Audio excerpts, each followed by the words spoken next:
இளம்பெண்ணுக்கு பாலியல் தொல்லை கொடுத்த புகாரில் தலைமறைவாக இருந்த பிரபல நடன இயக்குநர் ஜானி கைது செய்யப்பட்டார். ஆந்திர மாநிலத்தில் பெண் நடன கலைஞர் ஒருவர் நடன இயக்குநர் ஜானி மீது காவல் நிலையத்தில் பாலியல் புகார் அளித்தார். இதுகுறித்து விசாரித்த காவல்துறையினர் அவர் மீது பல்வேறு பிரிவுகளின் கீழ் வழக்கு பதிவு செய்தனர். இதையடுத்து அவர் கைது செய்யப்படுவார் என்பதை அறிந்து தலைமறைவானார். அவரை பிடிக்க 4 தனிப்படை காவல்துறையினர் நியமிக்கப்பட்டு தீவிர தேடுதல் பணியில் ஈடுபட்டனர். இதனிடையே அவர் பெங்களூருவில் பதுங்கியிருப்பதாக தகவல் கிடைத்தது. அதன்படி அங்கு சென்ற ஹைதராபாத் காவல்துறையினர் ஜானியை கைது செய்தனர். இதற்கிடையே தெலுங்கு படங்களில் பணியாற்ற ஜானிக்கு தடை விதிக்கப்பட்டுள்ளதாகவும் அறிவிக்கப்பட்டுள்ளது. திருச்சிற்றம்பலம் படத்தில் இடம்பெற்ற மேகம் கருக்காதா பாடலுக்கு அண்மையில் ஜானிக்கு தேசிய விருது அறிவிக்கப்பட்டது குறிப்பிடத்தக்கது.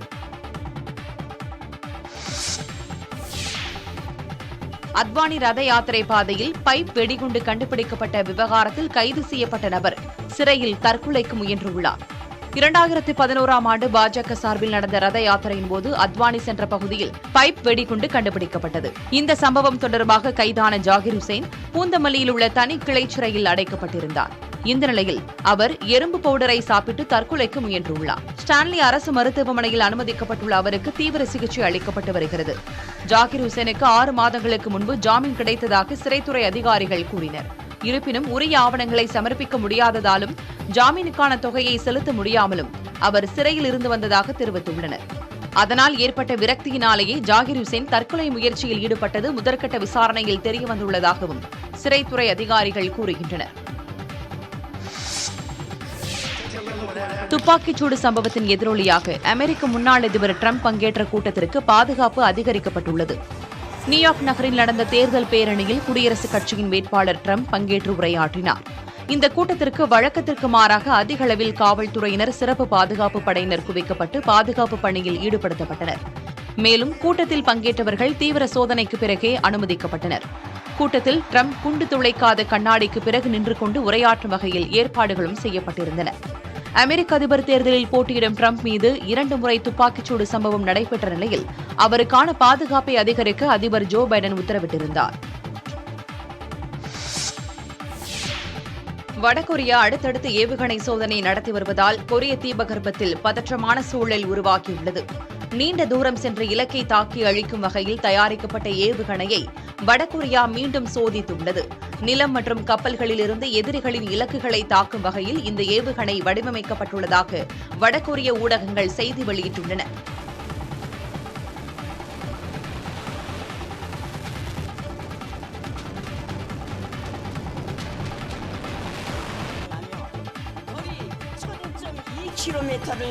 அதிநவீன தொழில்நுட்பத்துடன் தயாரிக்கப்பட்ட இந்த ஏவுகணை சோதனையை வடகொரிய அதிபர் கிம் ஜாங் உன் நேரில் பார்வையிட்ட புகைப்படங்களும் வெளியாகியுள்ளன.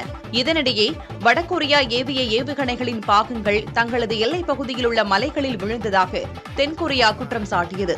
தென்கொரியா, ஜப்பான் என அண்டை நாடுகளை மிரட்டும் வகையில் வடகொரியா தொடர்ந்து ஏவுகணை சோதனையை நடத்தி வருவதால் கொரிய தீபகற்பத்தில் பதற்றம் நிலவுகிறது. கங்குவா திரைப்படம் நவம்பர் 14ஆம் தேதி வெளியாகும் என படக்குழுவினர் அறிவித்துள்ளனர்.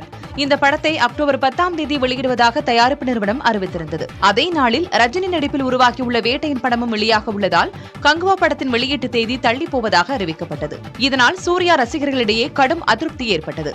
இதனையடுத்து நடிகர் சூர்யா மூத்தவரான ரஜினிக்கு வழிவிடுவதே சரியானது என்று கூறியதுடன் கங்குவா பிரம்மாண்டமாக உருவாகி வருவதையும் தெரிவித்து ரசிகர்களுக்கு நம்பிக்கை அளித்தார். சூர்யா சிறுத்தை சிவா கூட்டணியில் சரித்திர புனைவு கதையாக இந்த திரைப்படம் உருவாகியுள்ளது.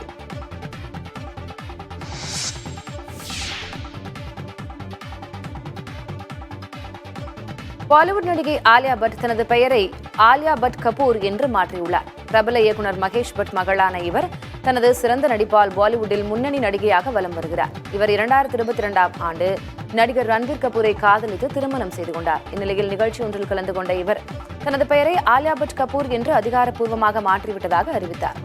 ஆலியா பட் தனது பெயரை திடீரென மாற்றியது பாலிவுட்டில் பேசுபொருளாகியுள்ளது. இவர் கங்குபாய் கத்தியவாடி படத்தில் சிறப்பான நடிப்பை வெளிப்படுத்தியதற்காக சிறந்த நடிகைக்கான தேசிய விருதை வென்றார்.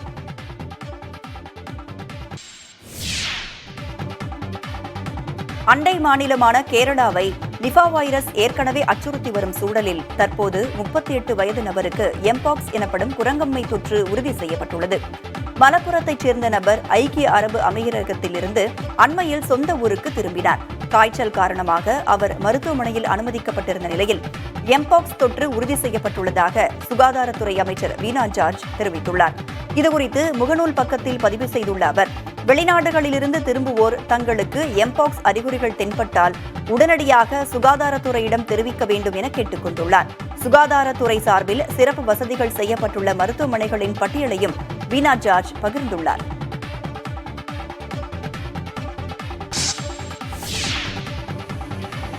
சேலம் மாவட்டத்தில் ஆதி திராவிடர் மாணவிகள் விடுதிக்கு சென்ற ஆட்சியர் மாணவிகளுடன் கலந்துரையாடி அவர்களுக்கான உணவை ருசி பார்த்தார்.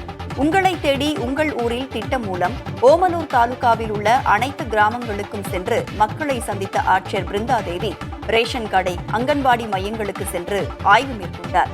தொடர்ந்து அரசு ஆதிதிராவிடர் நல மாணவியர் விடுதிக்கு சென்ற ஆட்சியர் அங்கு படித்துக் கொண்டிருந்த மாணவிகளுடன் கலந்துரையாடி அவர்களின் சந்தேகங்களையும் கேட்டறிந்தார். பின்னர் மாணவிகளுக்கு வழங்கப்படும் விடுதி உணவின் தரத்தை ருசி பார்த்து ஆய்வு மேற்கொண்டார்.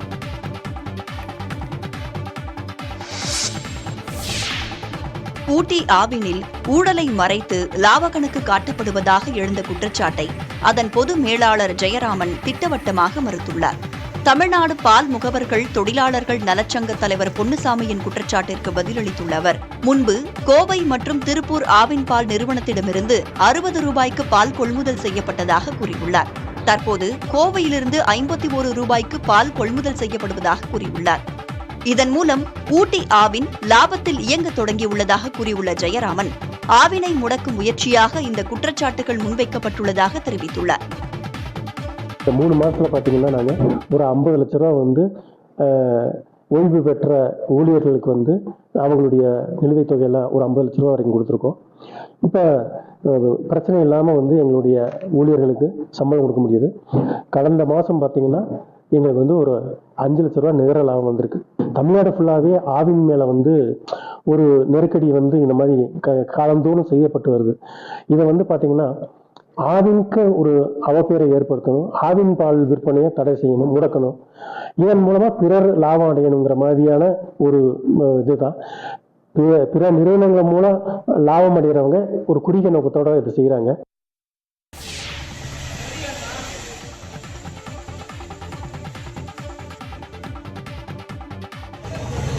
தேனி மாவட்டம் ஆண்டிப்பட்டி பகுதியில் வரத்து அதிகரிப்பால் முருங்கைக்காய் விலை குறைந்துள்ளது. ஆண்டிப்பட்டி சுற்றுவட்டார பகுதிகளான பாலக்கோம்பை, தெப்பம்பட்டி உள்ளிட்ட பல்வேறு கிராமங்களில் முருங்கை சாகுபடி செய்யப்பட்டுள்ளது. இவை ஆண்டிப்பட்டி, சின்னமனூர் உள்ளிட்ட சந்தைகளில் விற்பனை செய்யப்படுகிறது. அதிக அளவில் அறுவடை செய்யப்படுவதால் சந்தைகளுக்கு முருங்கைக்காய் வரத்து வழக்கத்தை விட 2 மடங்கு அதிகரித்துள்ளது. இதனால் கடந்த வாரம் கிலோ 50 ரூபாய்க்கு விற்பனையான முருங்கை தற்பொழுது 10 முதல் 15 ரூபாய் வரை மட்டுமே விற்பனையாகிறது. இதனால் முருங்கை சாகுபடி செய்த விவசாயிகள் கவலையடைந்துள்ளனர்.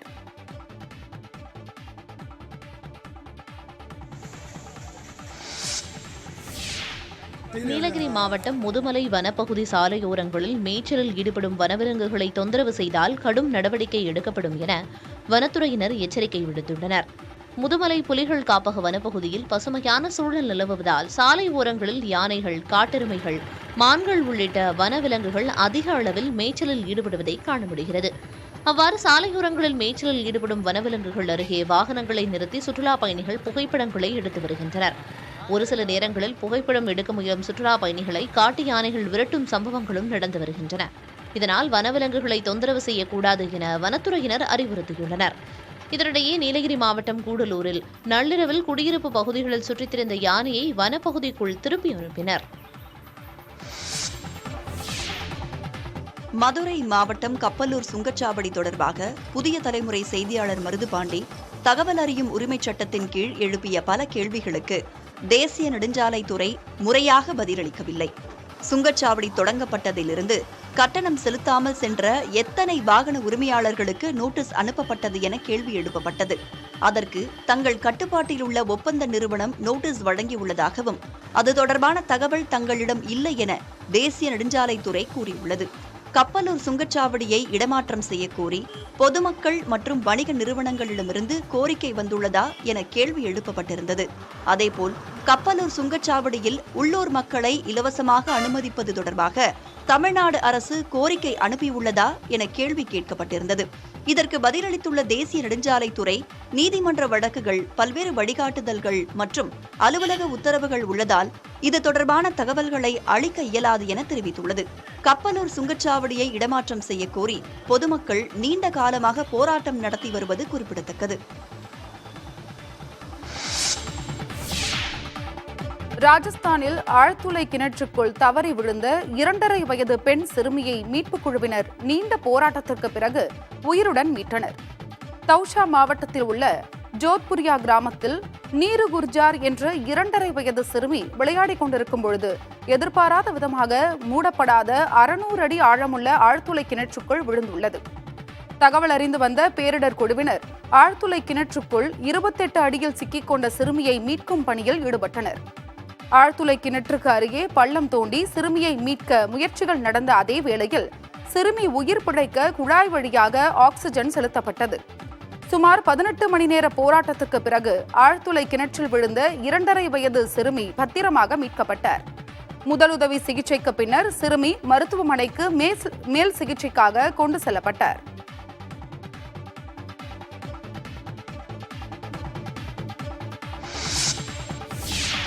ஆசிய ஹாக்கி சாம்பியன்ஷிப் தொடரில் சாம்பியன் பட்டம் வென்ற இந்திய அணிக்கு டெல்லி விமான நிலையத்தில் உற்சாக வரவேற்பு அளிக்கப்பட்டது. சீனாவில் நடந்த ஆசிய ஆண்கள் ஹாக்கி சாம்பியன்ஷிப் தொடரில் இந்திய அணி சீனாவை வீழ்த்தி 5வது முறையாக சாம்பியன் பட்டத்தை வென்றது. கோப்பையுடன் நாடு திரும்பிய இந்திய அணிக்கு டெல்லி விமான நிலையத்தில் உற்சாக வரவேற்பு அளிக்கப்பட்டது. அப்போது வீரர்களை உற்சாகப்படுத்திய ரசிகர்கள் அவர்களுடன் புகைப்படம் எடுத்துக் கொண்டனர். வெற்றி தொடர்பாக பேசிய இந்திய ஹாக்கி அணியின் கேப்டன் ஹர்மன்பிரீத் சிங், இந்த தொடருக்காக பயிற்சி மேற்கொள்ள போதிய நேரமில்லை என்ற போதிலும் வீரர்களின் அர்ப்பணிப்பால் வெற்றி சாத்தியமானதாக பெருமிதம் தெரிவித்தார். ஐரோப்பியாவில் புகழ்பெற்ற பலூன் சாம்பியன்ஷிப் போட்டியில் ஆஸ்திரியா அணி வெற்றி பெற்றது. 67வது ஆண்டாக ஐரோப்பிய நாடுகளில் இந்த போட்டிகள் நடத்தப்பட்டு வருகின்றன. நடப்பாண்டுக்கான போட்டியில் 21 அணிகள் கலந்து கொண்டன. ஜெர்மனியின் மியூனிக் நகரில் தொடங்கிய போட்டி போர்ச்சுகலில் நிறைவடைந்தது. அதிக தூரம் பயணம் செய்யும் நபர்களே வெற்றியாளர்களாக தேர்வு செய்யப்படுவது போட்டியின் விதிமுறை. அதன்படி 2111.17 கிலோமீட்டர் தூரம் பயணித்த ஆஸ்திரியாவைச் சேர்ந்த குழுவினர் முதலிடம் பிடித்தனர்.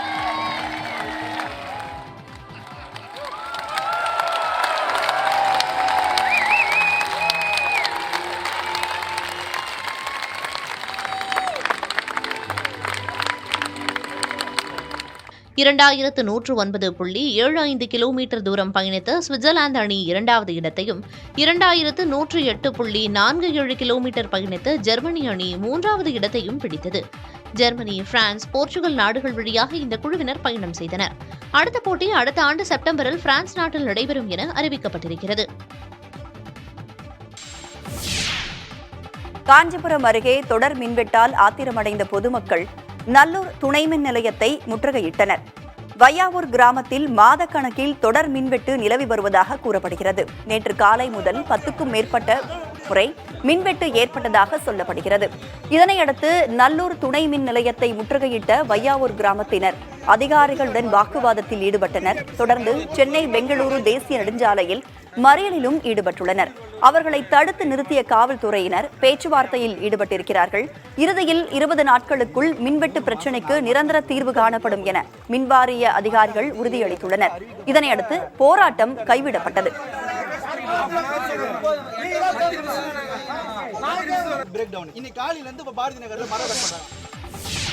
திருப்பத்தூர் மாவட்டம் ஆம்பூர் அருகே அரசு அலுவலகங்களில் ஆய்வு செய்து அதிகாரிகளை விழிபிதுங்க வைத்த ஆட்சியர் தர்மராஜ் அரசு பள்ளியில் மாணவர்களை கலகலப்பூட்டினார். உங்களை தேடி திட்டத்தின் கீழ் வடபுதுப்பட்டு, கீழ்முருங்கை ஊராட்சிகளில் அவர் ஆய்வு செய்தார். ஊராட்சி மன்ற அலுவலகம், தொடக்க வேளாண்மை கூட்டுறவு கடன் சங்கம், கால்நடை மருத்துவமனை, நியாய விலைக் கடை ஆகியவற்றில் ஆட்சியர் ஆய்வு மேற்கொண்டார். அப்போது பதிவேடுகளில் உள்ள விவரங்கள் பற்றிய ஆட்சியரின் கேள்விகளை எதிர்கொள்ள முடியாமல் அலுவலர்கள் திணறினர். பின்னர் ஊராட்சி நடுநிலைப் பள்ளியில் ஆய்வு செய்த ஆட்சியர் மாணவர்கள் மத்தியில் நட்புடன் உரையாடி பிள்ளைகளை கலகலப்பாக்கினார்.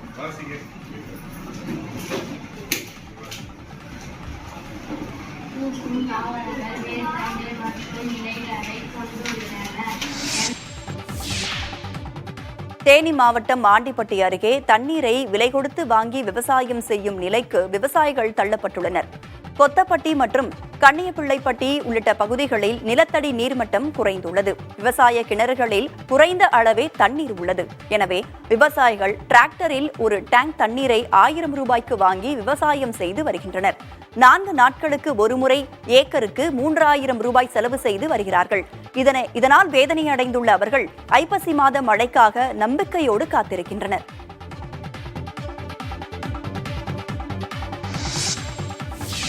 காவிரி மேலாண்மை ஆணையத்தின் 34வது கூட்டம் டெல்லியில் வரும் 27ஆம் தேதி நடைபெறவுள்ளது. கூட்டத்திற்கு ஆணையத் தலைவர் SK ஹல்தர் தலைமை வகிக்க உள்ளார். இந்த கூட்டத்தில் காவிரி ஒழுங்காற்றுக்குழு கூட்டத்தில் எடுக்கப்பட்ட முடிவுகள் குறித்தும் உச்சநீதிமன்ற உத்தரவுப்படி நீர் பங்கீடு செய்வது தொடர்பாகவும் ஆலோசனை நடத்தப்பட உள்ளது. தமிழ்நாடு, கர்நாடகா, கேரளா, புதுச்சேரி ஆகிய மாநிலங்களுக்கு கூட்டத்தில் பங்கேற்க அழைப்பு விடுக்கப்பட்டுள்ளது.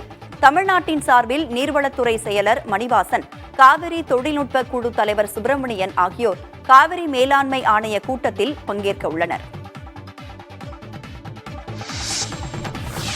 உதகை அருகே 12 ஆண்டுகளுக்கு ஒருமுறை நீலக்குறிஞ்சி மலர்கள் பூத்துள்ள பகுதியில் கரடி நடமாட்டம் இருப்பதால் சுற்றுலா பயணிகள் செல்ல வனத்துறையினர் தடை விதித்துள்ளனர். எப்பநாடு கிராமத்தைச் சுற்றி அமைந்துள்ள சின்னக்குன்னூர் பகுதியில் நீலக்குறிஞ்சி மலர்கள் பூத்து குலுங்குகின்றன. இதனால் அப்பகுதி முழுவதும் ரம்மியமாக காட்சியளிக்கிறது. பூக்களை கண்டு ரசிப்பதற்காக சுற்றுலா பயணிகள், தாவரவியல் துறை மாணாக்கர், இயற்கை ஆர்வலர்கள் என அனைத்து தரப்பினரும் அப்பகுதிக்கு சென்று வந்தனர். இந்த நிலையில் கரடி நடமாட்டம் இருப்பதால் சுற்றுலா பயணிகள் செல்ல வனத்துறையினர் தடை விதித்துள்ளனர்.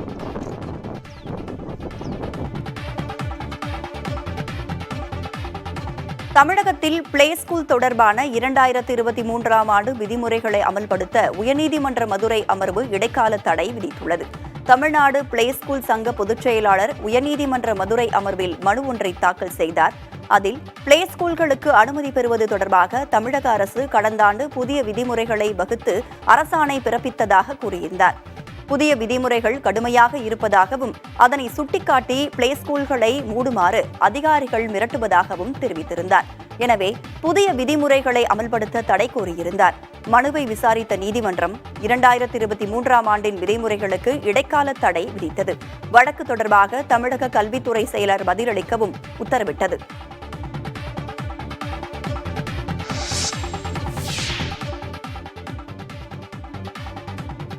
இலங்கையில் வடமராட்சி வல்லிபுரம் ஆழ்வார் ஆலய சமுத்திர தீர்த்த உற்சவம் சிறப்பாக நடைபெற்றது.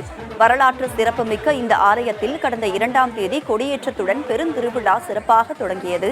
சமுத்திர திருவிழாவான நேற்று மாலை காங்கோவளம் கடற்கரையில் சென்ற படகில் வல்லிபுரத்து ஆழ்வார் ஆஞ்சநேயர் முன்னே வர விநாயகரும் மகாலட்சுமியும் பின்னே வந்து பக்தர்கள் புடைசூழ சமுத்திர நீராடினர். பின்னர் திரளான பக்தர்கள் தூக்கு காவடி, பால் காவடி போன்ற நேர்த்திக்கடனை நிறைவேற்றினர். பல்லாயிரக்கணக்கானோர் கூடியிருந்த இவ்விழாவில் பாதுகாப்பு பலப்படுத்தப்பட்டிருப்பது.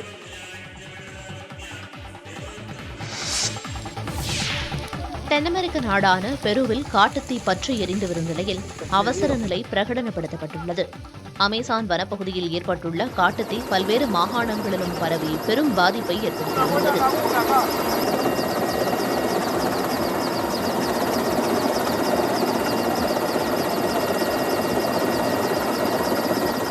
காட்டுத்தீயை கட்டுப்படுத்த தீவிர நடவடிக்கைகள் மேற்கொள்ளப்பட்டு வரும் நிலையில் இதுவரை 15 பேர் உயிரிழந்துள்ளனர். காட்டுத்தீயில் சிக்கி பலர் படுகாயமடைந்துள்ள நிலையில் மாயமானவர்களை தேடும் பணி நடைபெற்று வருகிறது. காட்டுத்தீயால் சுமார் 3000 ஹெக்டேர் விளைநிலங்கள் கருகி சேதமடைந்துள்ளதாக அதிகாரிகள் தெரிவிக்கின்றனர். தற்போது வரை 80 விழுக்காடு பகுதிகளில் காட்டுத்தீ கட்டுப்படுத்தப்பட்டிருப்பதாக பெரு அரசாங்கம் தெரிவித்திருக்கிறது. 24 மாகாணங்களில் 22இல் காட்டுத்தீ பரவியிருப்பதால் மக்கள் பாதுகாப்பாக இருக்குமாறு அறிவுறுத்தப்பட்டுள்ளது.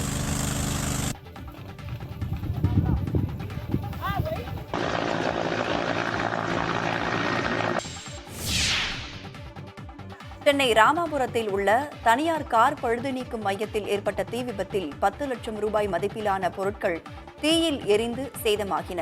நடேசன் நகர் பகுதியில் முகமது மசூர் என்பவர் கார் பழுது நீக்கும் மையத்தை நடத்தி வருகிறார்.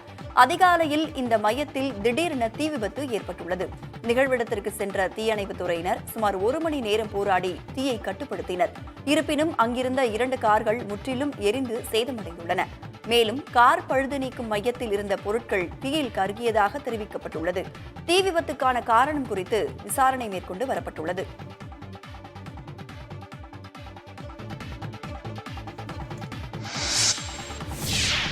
காலாவதி தேதியில்லாமல் பொருட்களை விற்பனை செய்ததாக திண்டுக்கல்லில் உள்ள தனியார் பல்பொருள் அங்காடிக்கு 3000 ரூபாய் அபராதம் விதிக்கப்பட்டுள்ளது. இது தொடர்பாக உணவு பாதுகாப்புத்துறை அதிகாரிகளுக்கு வாட்ஸ்அப் மூலமாக புகார்கள் வந்துள்ளன. அதன் அடிப்படையில் பல்பொருள் அங்காடியில் அதிகாரிகள் ஆய்வு மேற்கொண்டனர். அப்போது உணவுப் பொருட்கள் விற்பனை செய்யும் பகுதியில் வேலை செய்யும் தொழிலாளர்கள் கை உறைகள் அணியாமல் இருந்தது தெரிய வந்திருக்கிறது. மேலும் பொருட்களில் காலாவதி தேதி இல்லாததால் பல்பொருள் அங்காடிக்கு 3000 ரூபாய் அபராதம் விதித்துள்ளனர்.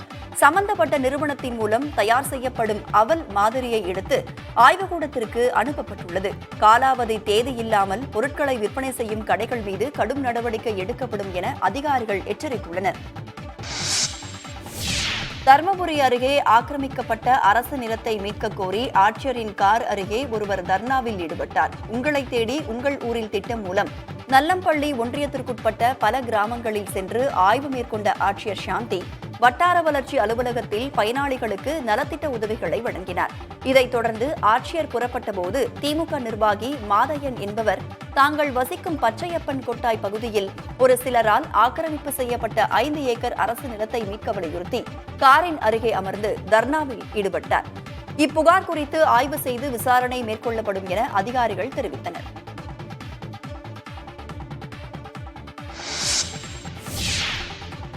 விளையாட்டில் தோல்வியடைந்ததால் திருப்பூர் மாவட்ட ஆட்சியர் தண்டால் எடுத்த நிகழ்வு அரங்கேறியுள்ளது. உங்களை தேடி உங்கள் ஊரில் திட்டத்தின் கீழ் பல்லடம் வட்டத்திற்குட்பட்ட பல்வேறு பகுதிகளில் ஆட்சியர் கிறிஸ்துராஜ் ஆய்வு மேற்கொண்டார். பல்லடம் அரசு கல்லூரி மாணவர்கள் விடுதியில் ஆய்வு மேற்கொண்ட அவர் மாணவர்களுடன் சேர்ந்து வாலிபால் விளையாடினார்.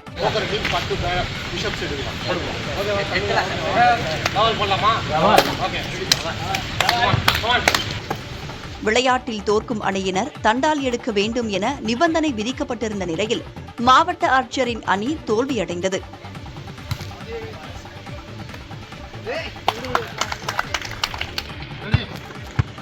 இதனையடுத்து தனது அணி மாணவர்களோடு இணைந்து ஆட்சியர் கிறிஸ்துராஜ் தண்டால் எடுத்தார்.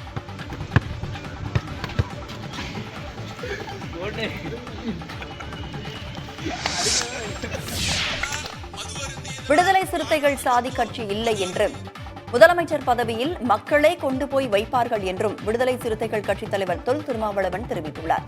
சேலத்தில் நடைபெற்ற கட்சிக் கூட்டத்தில் அவர் இவ்வாறு பேசினார். திரும்ப திரும்ப சில அரைவேக்காடுகள் விடுதலை சிறுத்தைகள் கட்சியை சாதி கட்சி என்கிறார்கள். சாதி ஒழிப்பே மக்கள் விடுதலை என்கிற முழக்கத்தை உயர்த்தி பிடிக்கிற இயக்கம். நான் தான் ரவுடின்னு வடிவேல் சொல்ற மாதிரி நான் தான் அடுத்த முதல்வர் நம்ம சொன்னா மக்கள் ஏற்றுக்கொள்ள மாட்டார்கள். நம்முடைய களமும் நம்முடைய செயலும் தான் நம்மை அந்த இடத்திற்கு கொண்டு போய் நிறுத்தும். தமிழக வெற்றிக் கழக தலைவர் நடிகர் விஜய் பெரியார் நினைவிடத்தில் மரியாதை செய்தது குறித்து பாஜக மாநில ஒருங்கிணைப்பு குழு தலைவர் H. ராஜா விமர்சனம் செய்துள்ளார். சிவகங்கை மாவட்டம் காரைக்குடியில் செய்தியாளர்களிடம் அவர் பேசியதை தற்போது பார்க்கலாம். விஜய் வந்து பெரியாருக்கு வந்து மரியாதை செலுத்துறது எப்படி சார்? அடியே விஜய் வந்து கட்சி ஆரம்பிச்சிருக்காரு. வேற என்ன பண்ணுவார்? அது உங்களுடைய பார்வை. அது திராவிடியன் ஸ்டாக்கோட சில பேருக்கு ஒரு பிரமை. அதே கொள்கைகளை சொன்னால் தான் நமக்கு ஓட்டு போடுவாங்களோன்னு. அதே கொள்கைகளை அடாப்ட் பண்ணுற இன்னொரு கட்சி எதுக்கு? டெட் வுட்டு தானே, எக்ஸ்ட்ரா ஃப்ளஷ். அதனால் அவங்க வரட்டும், திமுகவோட ஓட்டுக்கள் அப்புறம் பகிர்ந்துக்குவார். நல்லது தான். 8 மணி நேர வேலை, ஊதிய உயர்வு உள்ளிட்ட கோரிக்கைகளுடன் சென்னை வள்ளுவர் கோட்டத்தில் போராட்டத்தில் ஈடுபட முயன்ற சாம்சங் ஊழியர்கள் கைது செய்யப்பட்டனர். ஸ்ரீபெரும்புதூர் அடுத்த சுங்குவார் சத்திரத்தில் உள்ள சாம்சங் தொழிற்சாலையில் தொலைக்காட்சி, குளிர்சாதன பெட்டி, சலவை இயந்திரம் உள்ளிட்ட பல்வேறு வீட்டு உபயோகப் பொருட்கள் தயாரிக்கப்பட்டு வருகின்றன. இதில் 1500க்கும் மேற்பட்ட நிரந்தர தொழிலாளர்கள் பணிபுரிந்து வருகின்றனர். அவர்கள் 8 அம்ச கோரிக்கைகளை வலியுறுத்தியும் தொழிற்சங்கம் அமைக்க அனுமதி கோரியும் 9ஆம் தேதி முதல் கால வரையற்ற போராட்டம் நடத்தி வருகின்றனர். இதனிடையே கவனத்தை ஈர்க்கும் விதமாக வள்ளுவர் கோட்டத்தில் போராட்டம் நடத்தி வந்த சாம்சங் தொழிலாளர்கள் கைது செய்யப்பட்டிருந்தனர். உதகை அருகே 12 ஆண்டுகளுக்கு ஒருமுறை நீலக்குறிஞ்சி மலர்கள் பூத்துள்ள பகுதியில் கரடி நடமாட்டம் இருப்பதால் சுற்றுலா பயணிகள் செல்ல வனத்துறையினர் தடை விதித்துள்ளனர். எப்பநாடு கிராமத்தைச் சுற்றி அமைந்துள்ள சின்னக்குன்னூர் பகுதியில் நீலக்குறிஞ்சி மலர்கள் பூத்து குலுங்குகின்றன. இதனால் அப்பகுதி முழுவதும் ரம்மியமாக காட்சியளிக்கிறது. பூக்களை கண்டு ரசிப்பதற்காக சுற்றுலா பயணிகள், தாவரவியல் துறை மாணாக்கர், இயற்கை ஆர்வலர்கள் என அனைத்து தரப்பினரும் அப்பகுதிக்கு சென்று வந்தனர். இந்த நிலையில் கரடி நடமாட்டம் இருப்பதால் சுற்றுலா பயணிகள் செல்ல வனத்துறையினர் தடை விதித்துள்ளனர். கர்நாடகாவில் 108 ஆம்புலன்ஸில் ஏற்ற மறுத்ததால் தந்தையின் உடலை மகன்கள் இருசக்கர வாகனத்தில் எடுத்துச் சென்ற கொடுமை அரங்கேறியுள்ளது. வயது மூப்பால் உடல்நலம் பாதிக்கப்பட்ட தும்கூரைச் சேர்ந்த குடுகுல்லா ஹொன்னூரப்பா 108 ஆம்புலன்ஸ் மூலம் YN ஹோஸ்கோட்டை ஆரம்ப சுகாதார நிலையத்திற்கு அழைத்துச் செல்லப்பட்டார். அங்கு அவரை பரிசோதித்த மருத்துவர்கள் வரும் வழியிலேயே இறந்துவிட்டதாக மகன்களிடம் தெரிவித்துள்ளனர். 108 ஆம்புலன்ஸ் ஊழியர்கள் சடலத்தை வீட்டிற்கு கொண்டு செல்ல மறுத்துவிட்டனர். தனியார் ஆம்புலன்ஸில் எடுத்துச் செல்ல பணம் இல்லாததால் தந்தையின் உடலை இருசக்கர வாகனத்தில் மகன்கள் எடுத்துச் சென்றிருக்கிறார்கள். ஒய்எஸ்ஆர் காங்கிரஸ் ஆட்சியில் திருப்பதி கோயிலில் வழங்கப்பட்ட லட்டுவில் விலங்குகளின் கொழுப்பு கலக்கப்பட்ட நெய் பயன்படுத்தப்பட்டதாக ஆந்திர முதலமைச்சர் சந்திரபாபு நாயுடு குற்றம் சாட்டினார். சந்திரபாபு நாயுடு தலைமையிலான தேசிய ஜனநாயக கூட்டணி ஆட்சி ஆந்திராவில் அமைந்து 100 நாட்கள் நிறைவடைந்ததை முன்னிட்டு அக்கூட்டணி சட்டமன்ற உறுப்பினர்கள் கூட்டம் மங்களகிரியில் நடைபெற்றது. இதில் கலந்து கொண்டு பேசிய ஆந்திர முதலமைச்சர் சந்திரபாபு நாயுடு, கடந்த ஆட்சியின் போது திருப்பதி மலையின் புனிதத்தை கெடுத்துவிட்டார்கள் என தெரிவித்தார். லட்டு பிரசாதம் தயார் செய்ய முழுவதுமாக கலப்படம் செய்யப்பட்ட பொருட்களையே பயன்படுத்தி வந்ததாகவும், குறிப்பாக விலங்குகளின் கொழுப்பு கலக்கப்பட்ட நெய்யை லட்டு தயாரிக்க பயன்படுத்தப்பட்டதாகவும் பரபரப்பான குற்றச்சாட்டை முன்வைத்தார். ஆனால் தங்களது ஆட்சியில் தரமான பொருட்களை பயன்படுத்தி பிரசாதங்கள் தயாரித்து வருவதாக சந்திரபாபு நாயுடு தெரிவித்தார். கடந்த 5 ஆண்டுகளில் ஒய்எஸ்ஆர் காங்கிரஸ் கட்சி அரசு ஏராளமான முறைகேடுகளில் ஈடுபட்டதாகவும் அதற்கு உரிய தண்டனை கிடைக்கும் என்றும் சந்திரபாபு நாயுடு உறுதிபட தெரிவித்தார். அமெரிக்காவின் மத்திய வங்கி மேற்கொண்ட வட்டி விகித குறைப்பு இந்திய சந்தைகளில் பெரும் தாக்கத்தை ஏற்படுத்தும் என பொருளாதார நிபுணர்கள் தெரிவித்துள்ளனர். முதலீடுகள், வர்த்தகம் போன்றவற்றில் இதன் தாக்கம் இருக்கும் எனவும் அவர்கள் குறிப்பிட்டுள்ளனர். அமெரிக்காவின் மத்திய வங்கி தனது வட்டி விகிதத்தை 0.50 விழுக்காடு குறைத்துள்ளது. இதன் எதிரொலியாக அமெரிக்காவில் தனிநபர் கடன்கள், வாகன கடன்கள் மற்றும் கடன் அட்டைகள் போன்ற பல நுகர்வோர் கடன்களின் வட்டி விகிதமும் குறையும் என்று கருதப்படுகிறது. இந்நிலையில் அமெரிக்க மத்திய வங்கியின் இந்த நடவடிக்கை உலகளவில், குறிப்பாக இந்திய சந்தைகளில் பெரும் தாக்கத்தை ஏற்படுத்தக்கூடும். குறிப்பாக டாலர் மீதான இந்திய ரூபாயின் மதிப்பு குறையும் அல்லது உயரும் என பொருளாதார நிபுணர்கள் தெரிவிக்கின்றனர். இதனால் கச்சா எண்ணெய் உள்ளிட்ட இறக்குமதி செய்யப்படும் பொருட்களின் விலை குறைய வாய்ப்பு உள்ளதாகவும், அதே நேரத்தில் வெளிநாடுகளில் இந்திய தயாரிப்பின் மீதான மதிப்பு உயரும் எனவும் கூறப்படுகிறது. பங்குச்சந்தைகளில் வெளிநாட்டு நிறுவனங்களின் முதலீடுகள் அதிகரிக்கும் என்றும், தங்கம், மின்சாதன பொருட்களின் விலை உயர்வதற்கு வழிவகுக்கும் எனவும் கூறப்படுகிறது. அமெரிக்க மத்திய வங்கியின் வட்டி விகித குறைப்பு ஐடி நிறுவனங்கள், தகவல் தொழில்நுட்ப துறைகள் வளர்ச்சியடையும் என கணிக்கப்பட்டுள்ளது. இதனிடையே அமெரிக்காவின் மத்திய வங்கியின் நடவடிக்கையை இந்தியா எப்போதும் பின்பற்ற வேண்டிய அவசியமில்லை என்றும், நிதி ஸ்திரத்தன்மையை பேணுவதற்கான முன்னுரிமை அளிக்கப்படும் எனவும் ரிசர்வ் வங்கி ஆளுநர் சக்திகாந்த தாஸ் குறிப்பிட்டுள்ளார். இலங்கையில் நாளை மறுநாள் ஜனாதிபதி தேர்தல் நடைபெற உள்ள நிலையில் பரப்புரை முடிவடைந்தது.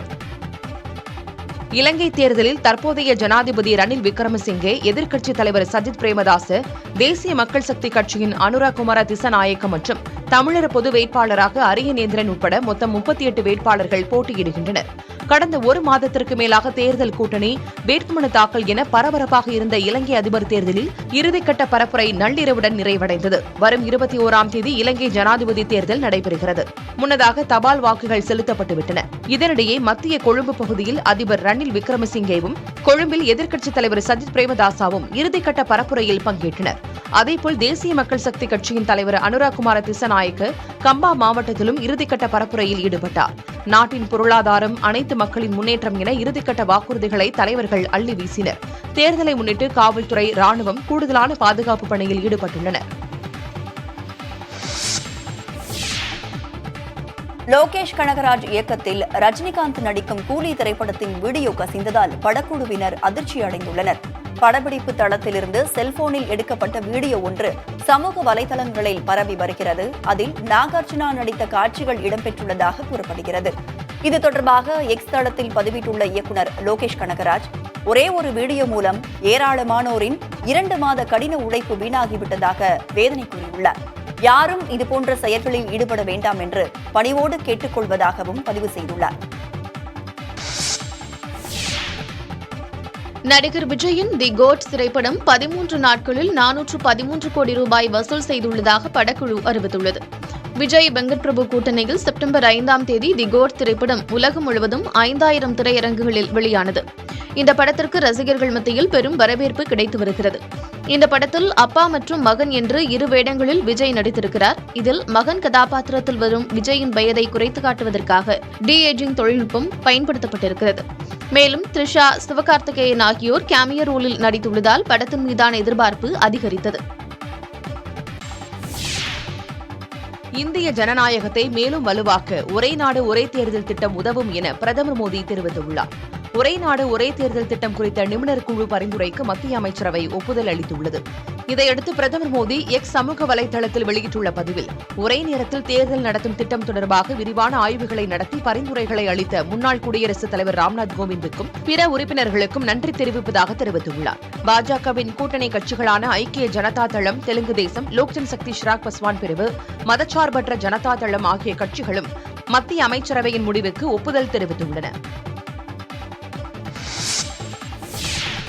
ஒரே நாடு ஒரே தேர்தல் திட்டம் அரசமைப்பு சாசனத்திற்கு எதிரானது என்றும் அது நடைமுறையில் சாத்தியமானதல்ல எனவும் காங்கிரஸ் விமர்சித்துள்ளது. நாடெங்கும் ஒரே நேரத்தில் அனைத்து தேர்தல்களையும் நடத்தும் திட்டத்திற்கு மத்திய அமைச்சரவை ஒப்புதல் அளித்துள்ளது. இந்நிலையில் டெல்லியில் இதுகுறித்து செய்தியாளர்களிடம் பேசிய காங்கிரஸ் தலைவர் மல்லிகார்ஜுன் கார்கே, ஒரே நேரத்தில் நாடு முழுவதும் தேர்தல் நடத்துவது நடைமுறையில் சாத்தியமல்ல என தெரிவித்தார். இத்திட்டம் மூலம் தேர்தல்களின் போது உண்மையான பிரச்சனைகளில் இருந்து மக்களை திசை திருப்ப முடியும் எனவும் கார்கே தெரிவித்தார். அரசமைப்பு சாசனத்திற்கும் கூட்டாட்சி தத்துவத்திற்கும் எதிரான இந்நடைமுறையை நாடு ஏற்காது என்றும் அவர் எக்ஸ் சமூக வலைதள பக்கத்தில் குறிப்பிட்டுள்ளார்.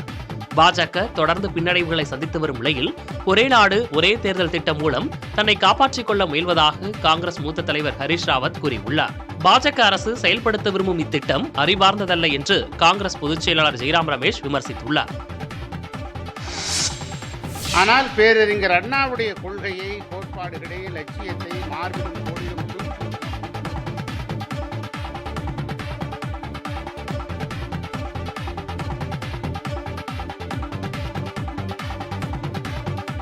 ஒரே நாடு ஒரே தேர்தலுக்கு அதிமுக ஆதரவு தெரிவித்துள்ளது என அக்கட்சியின் முன்னாள் அமைச்சர் வைகை செல்வன் கூறியுள்ளார்.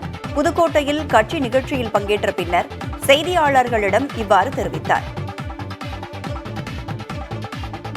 ஒரே நாடு ஒரே தேர்தலில் அனைத்து இந்திய அண்ணா திராவிட முன்னேற்ற கழகம் ஏற்கனவே வரவேற்பு தெரிவித்துள்ளது. தற்போது மிக அண்மையில்தான் நாடாளுமன்ற தேர்தலில் முடிந்திருக்கிறது. அது நடைமுறைப்படுத்தப்படுகிற போது அது குறித்து முழுமையான விவரங்களை அண்ணா திராவிட முன்னேற்ற கழகம் தெரிவிக்கும். அமெரிக்காவின் மைய வங்கியான ஃபெடரல் ரிசர்வ் தனது வட்டி விகிதத்தை 0.50 விழுக்காடாக குறைத்திருக்கிறது. இதனால் இந்தியாவில் அந்நிய முதலீடு அதிகரிக்கும் என எதிர்பார்க்கப்படுகிறது. அமெரிக்க மைய வங்கியின் நாணய கொள்கை கூட்டத்தில் வட்டி விகிதத்தை 50 அடிப்படை புள்ளிகள் குறைக்க முடிவு செய்யப்பட்டிருக்கிறது. ஃபெடரல் ரிசர்வ் இந்த அளவுக்கு வட்டி விகிதத்தை குறைக்கும் என யாரும் எதிர்பார்க்கவில்லை. இது பொருளாதார வல்லுநர்களை வியப்பில் ஆழ்த்தியுள்ளது. கடைசியாக கொரோனா பெருந்தொற்று காலத்தில் வட்டி விகிதம் குறைக்கப்பட்டிருந்தது. இந்த 0.50 விழுக்காடு வட்டி விகித குறைப்பின் மூலம் அமெரிக்காவில் பெஞ்ச்மார்க் வட்டி விகிதம் 4.75 விழுக்காட்டிலிருந்து 5 விழுக்காடு வரம்பிற்குள் கொண்டுவரப்படும். இதன் எதிரொலியாக தனிநபர் கடன்கள், வாகன கடன்கள் மற்றும் கடன் அட்டைகள் போன்ற பல நுகர்வோர் கடன்களின் வட்டி விகிதமும் குறைய உள்ளது. வட்டி விகித குறைப்பிற்கு ஃபெடரல் ரிசர்வ் உறுப்பினர்கள் 11 பேர் ஆதரவாக வாக்களித்ததன் மூலம் அது நடைமுறைப்படுத்தப்பட்டுள்ளது. அமெரிக்க மைய வங்கி மேற்கொள்ளும் வட்டி விகித மாற்றங்கள் இந்தியா உட்பட உலக அளவில் தாக்கங்களை ஏற்படுத்துவது வழக்கம். குறிப்பாக ரூபாய் மதிப்பில் மாற்றம் ஏற்பட வாய்ப்பிருக்கிறது. மேலும் இந்தியாவில் அந்நிய முதலீடுகள் அதிகரிக்கும் என எதிர்பார்க்கப்படுகிறது.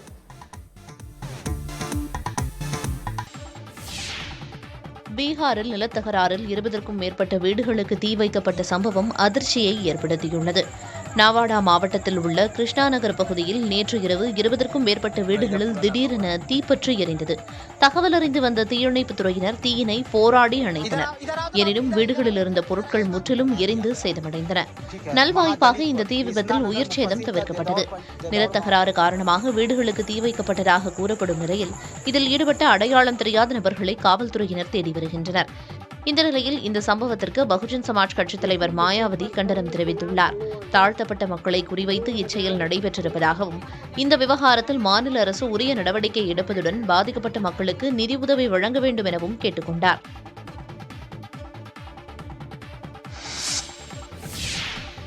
புதிய தலைமுறை செய்தி எதிரொலியாக தஞ்சை ஆயுத கோபுரம் புது பொலிவு பெற்று வருகிறது. கோபுரத்தின் 8 அடுக்குகளிலும் சாரம் அமைக்கப்பட்டு வர்ணம் பூசும் பணி நடைபெற்று வருகிறது. கோயில் கோபுர வடிவில் அமைக்கப்பட்ட இந்த கோபுரம் நாயக்க மன்னர் காலத்தில் கட்டப்பட்டது. எதிரி நாட்டினர் படையெடுத்து வந்தால் அவர்களை கண்காணிக்கும் வகையில் கோபுரம் அமைக்கப்பட்டது. படை வீரர்களுக்கான போர்க்கருவிகள் குவித்து வைக்கப்படும் இடமாகவும் இது விளங்கியது.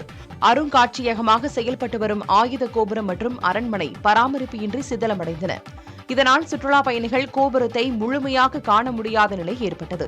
இதுகுறித்து புதிய தலைமுறையில் செய்தி வெளியானது. இந்நிலையில் தற்போது சிதிலமடைந்த பகுதிகளை சீரமைக்கும் பணி நடைபெற்று வருகிறது. கன்னியாகுமரி அருகே இறந்த மகனின் வீட்டிலிருந்து வெளியேறுமாறு கூறி கும்பல் ஒன்று மூதாட்டியிடம் தகராறில் ஈடுபட்டுள்ளது. புங்கரை பகுதியைச் சேர்ந்த ஜெய்தந்திரசேகர் என்பவர் கானா நாட்டில் சாலை விபத்தில் உயிரிழந்துள்ளார். கணவன் இறந்த நிலையில் மனைவி மினி தாய் வீட்டிற்கு சென்று விட்டதாக கூறப்படுகிறது. இதனையடுத்து ஜெய்சந்திரசேகர் வீட்டில் அவரது தாயார் பொன்னாட்சியும் அவருக்கு துணையாக நேசம் என்பவரும் இருந்து வந்துள்ளனர். இந்த நிலையில் மினியின் சகோதரர் உட்பட ஏராளமானோர் ஜெய்சந்திரசேகரின் வீட்டிற்கு வந்து பொன்னாட்சியை வெளியேறுமாறு தகராறு செய்துள்ளனர். இதில் பொன்னாட்சியும் நேசமும் காயமடைந்து மருத்துவமனையில் அனுமதிக்கப்பட்டுள்ளனர். தன்னை தாக்கி வீட்டை அபகரிக்க முயற்சி செய்வதாக பொன்னாட்சி காவல்துறையிடம் புகார் அளித்துள்ளார். புகாரின் அடிப்படையில் காவல்துறையினர் விசாரணை நடத்தி வருகின்றனர். விருதுநகர் மாவட்டம் ஸ்ரீவில்லிபுத்தூர் அருகே நூதன முறையில் மூதாட்டியிடம் நகை திருடிய கணவன் மனைவியை காவல்துறையினர் கைது செய்தனர். இனாம் கரிசல் குளத்தைச் சேர்ந்த மூதாட்டி வேலம்மாள் வீட்டில் தனியாக இருந்த நிலையில் 2 சவரன் தங்க நகை திருட்டு போனது. இதுகுறித்து புகாரின் பேரில் வன்னியம்பட்டி காவல்துறையினர் வழக்கு பதிந்து விசாரணை மேற்கொண்டனர். அப்போது தன்னை நலம் விசாரிக்க இருவர் வந்ததாகவும் அதன் பின் தான் மயக்கமானதாகவும் மூதாட்டி காவல்துறையினரிடம் தெரிவித்துள்ளார். இதைத் தொடர்ந்து குற்றப்பிரிவு தனிப்படையினர் விசாரணை மேற்கொண்டதில் மேட்டுப்பட்டியைச் சேர்ந்த பேச்சியம்மாள் அவரது கணவர் ஜெயக்குமார் ஆகியோர் உறவினர் என்று கூறி மூதாட்டியிடம் நலம் விசாரிக்க வீட்டிற்கு வந்தது தெரிந்தது. இதனையடுத்து தனிப்படையினர் இருவரையும் பிடித்து விசாரித்ததில் குளிர்பானத்தில் மதுவை கலந்து மூதாட்டி வேலம்மாளுக்கு தந்து மயக்கமடையச் செய்து 2 சவரன் நகையை திருடிச் சென்றது தெரியவந்தது. இதனையடுத்து இருவரையும் காவல்துறையினர் கைது செய்தனர்.